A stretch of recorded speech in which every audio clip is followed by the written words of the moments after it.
Hello, friends.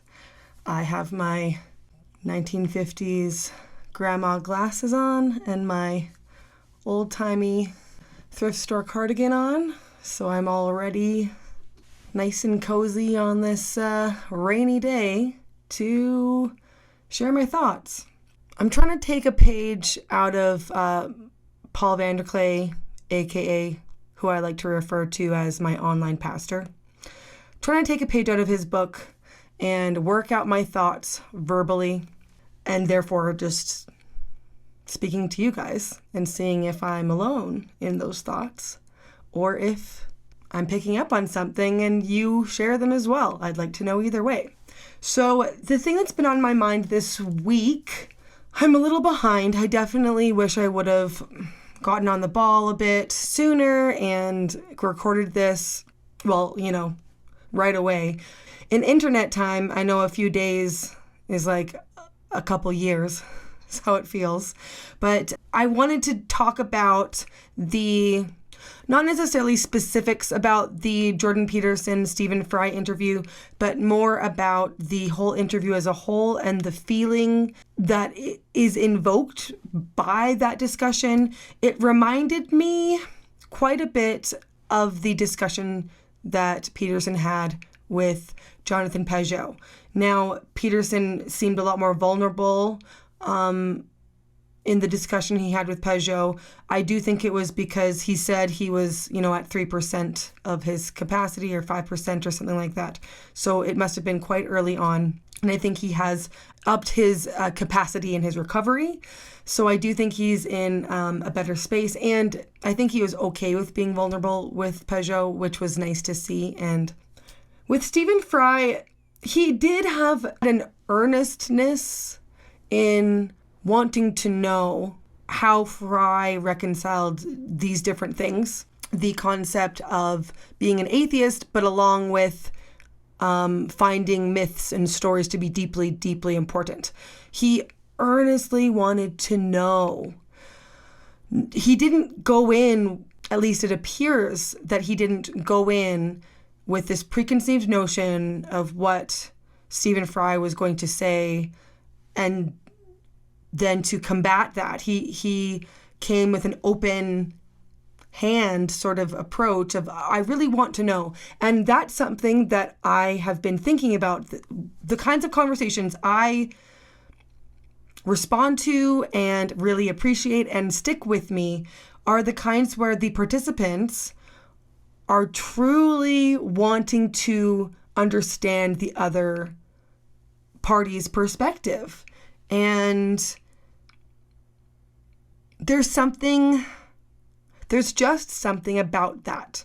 There's something about an earnest, open spirit in a deep conversation that just really captivates me. And I am definitely biased because those are the kind of conversations that I attempt to have, that I attempt to emulate, to earnestly learn. So I've been wrestling with this idea of why debate? People have their scripts. They go in, they debate one another, and everyone in the audience has their own side that they're on, and then they'll just, clap along with the one that they champion as on their side. And then they all go home and think that their side was argued so well for, And I just don't know that is the best way to explore ideas.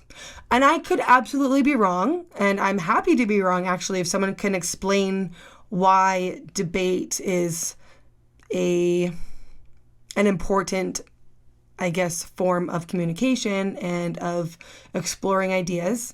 And I guess I am actually going to be exploring this. I have an interview lined up with Justin Brierley. He is the host of Unbelievable and The Big Conversation, where two people are typically debating. Sometimes they're not necessarily always debating. Sometimes they're just talking about a subject. But often they do end up being debates. And I will be going into this with him, trying to understand and to see what good can come out of debates. And again, I'm not a hardlining, I hate debates or anything like that, but it just seems to me that an honest and open conversation where both parties, especially if both parties, but if one party even of the two are open to learning and to understanding things from someone else's perspective and are looking to glean what they can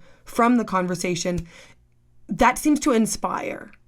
At least it inspires something in me.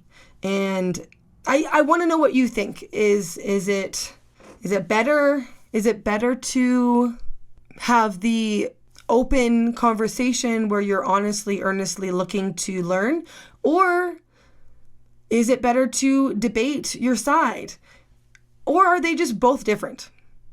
I mean, honestly, I'm such a centrist. I always end up with, they're just both different and good in their own ways. So it'll probably just end up being that. But I am curious as to your thoughts and what you have thought of the last few Peterson discussions. I haven't been able to watch all of them, but they have been really good, and I look forward to catching up on them.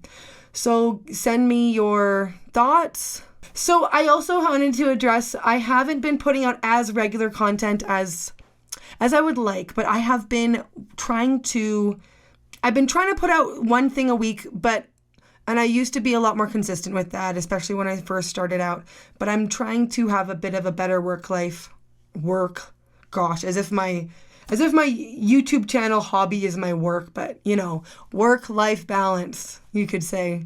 So I'm not getting as much content out as I would like, but I will try to be a little bit more on the ball when I can. And also let me know if you liked this. I'm afraid to make a little bit longer videos of just me talking because I sort of feel like, why would you want to hear me rambling? But if you did enjoy this and want to see more of these, please let me know. I've also been thinking of maybe making some videos about my vintage journey.